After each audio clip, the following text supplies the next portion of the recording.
Welcome to the Night Shift. I'm Clint.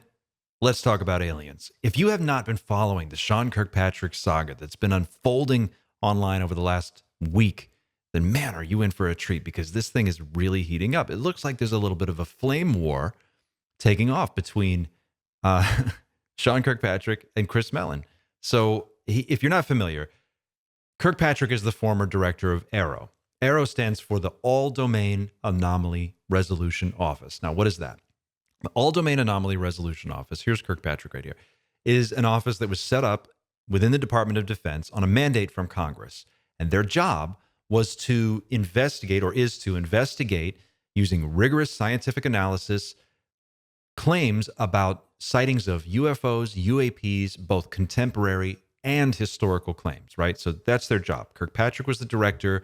He staffs this office, and he himself is a physicist, and his staff is highly qualified and well-credentialed. And their job, and I believe they mean well, but their job is to go in and get answers and provide Congress with some usable data so that they can write policy on all this stuff. Now, famously, Kirkpatrick stepped down after 1 year and after not finding anything. And the title of his article, or his piece in Scientific American, is "Here's What I Learned as the U.S. Government's UFO Hunter." Spoiler alert, he did not learn much. So he uses this article as an opportunity to torch the UFO community. And he makes a lot of really crazy statements in here. He calls us conspiracy theorists. He says that a lot of what we're talking about is just a whirlwind of tall tales, fabrication, and secondhand or third-hand retellings of the same.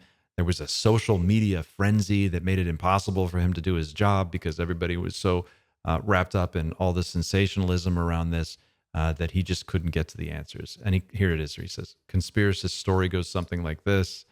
And then he tells this whole, for a paragraph, he goes into this really inaccurate retelling of what he thinks we think is actually going on. I'll put a link to this in the show notes. You can go ahead and read the whole thing. I just did a video on this yesterday, but basically he uses this as an opportunity to just torch everybody, and it's pretty bad. So the plot thickens because yesterday Chris Mellon puts out a tweet responding to this, and here's what Chris Mellon had to say. "I was astonished by one of the central claims made by Dr. Sean Kirkpatrick in his recent article in Scientific American, blasting UAP conspiracists," in quotes.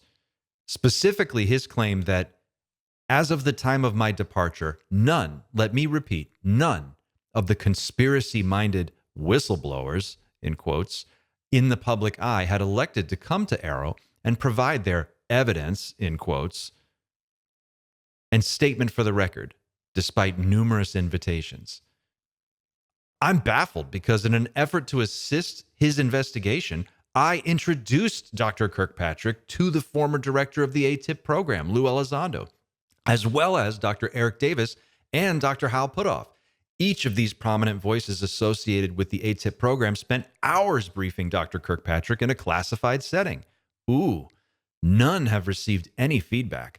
Hopefully, the pending report to Congress on the alleged UAP recovery program will describe the specific claims made by these and dozens of other witnesses and what AARO did to evaluate them.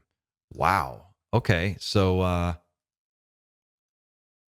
Chris Mellon returns fire to Sean Kirkpatrick after that crazy Scientific American piece. So this has been going on for a little while now. In fact, we just found out a few days ago that someone, we don't know who, has been going into Wikipedia and editing Ross Coulthart's listing in Wikipedia to pull down a lot of his accolades and awards and make him seem like a less notable journalist than he actually is, than we know he is. So as you start to chase down the information and follow it down the rabbit hole, they really don't want you looking in this direction. And in fact, with regard to the Ross Coulthart thing, Lou Elizondo responded to that on the Good Trouble Show, which if you're not a subscriber, you should be. Here's what Lou Elizondo had to say. "This is more than just an attempt to disparage." Now, he's talking about Ross Coulthart's Wikipedia scandal that's been going on. He says, "This is more than just an attempt to disparage a few of us working towards disclosure. In fact, it's an assault on the very freedoms of every person who looks to reliable sources for information. When the outlets designed to inform and clarify information become corrupted by a few reckless, agenda-driven zealots, it becomes downright dangerous for all of our freedoms and casts doubt on all forms of media and freedoms of the press. We must do a better job at policing ourselves of these types of characters. Remember, there is no greater evil than that which wears the mask of virtue. This thing has always been an information war. All the way back as far as you want to go. If you want to go back to Roswell, first they recovered a flying saucer. A few days later, it was a crashed disk. And that information warfare campaign has been unfolding for decades now. And it's always been about controlling the narrative, making sure that this whole subject looks so silly that no one in their right mind would actually spend time looking at it. And if you did look at it, you risked damage to your career or possibly even torpedoing your entire career just from looking at this. Famously, like John Mack, the head of psychiatry at Harvard University, Pulitzer Prize-winning author, was called before a board at Harvard University for even researching the abduction phenomenon. They didn't want him even looking at this. So this has been going on for a long time, and this is nothing new, but it's unfolding in a different way. It's unfolding in a lot more public way because there are more eyes on it now. And I think we're onto the game. Like, people are up to speed on how this game is played, and so we know what to look for.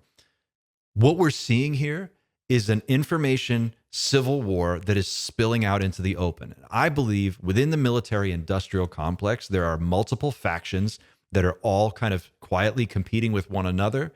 Some of them are working unbeknownst to others on different pieces of the project, and they're all trying to manage the narrative in some way. And I think a certain faction has broken free of this machine, and they want to make this information public for whatever reason. I have my suspicions as to what those reasons might be, but I think that's what you're seeing here. And I think Elizondo and Chris Mellon and Grush and others represent that faction, that they want this information to be out in the open so that we as a human family can start to understand what's going on and make decisions. I mean, let's face it, if this is really happening, if all this stuff is really happening, then we have to start thinking about how we're going to exist in a world where we're being visited all the time by these beings. Like, they're here, right? They're here now. As you watch this video, our planet is probably surrounded by these craft, and there are beings coming and going, doing things on the surface, right? I know it sounds insane, and it does. It does sound insane. Partly because of this information warfare campaign that's been waged on us for so long. We've been subjected to a sustained, intense barrage of misinformation and disinformation for like 70 years. So it doesn't surprise me that this is all going on. It's just interesting to watch it play out because people know what to look for now, and they have some help from some people on the inside. But I got news for you. The calls are coming from inside the house. The people putting this stuff out are coming from inside the program. And these leaks, these trickles of information are going to turn into a flood. And I believe 2024 is going to be an enormous year for all this. In fact, supposedly, David Grush is going to put out an opinion piece in the New York Times any second now.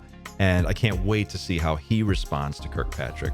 But yeah, I'm just going to pop some popcorn and sit back and enjoy this. And I hope you'll join me. I'm curious what you guys think. Please let me know in the comments if I missed something or if you think I'm completely off the mark.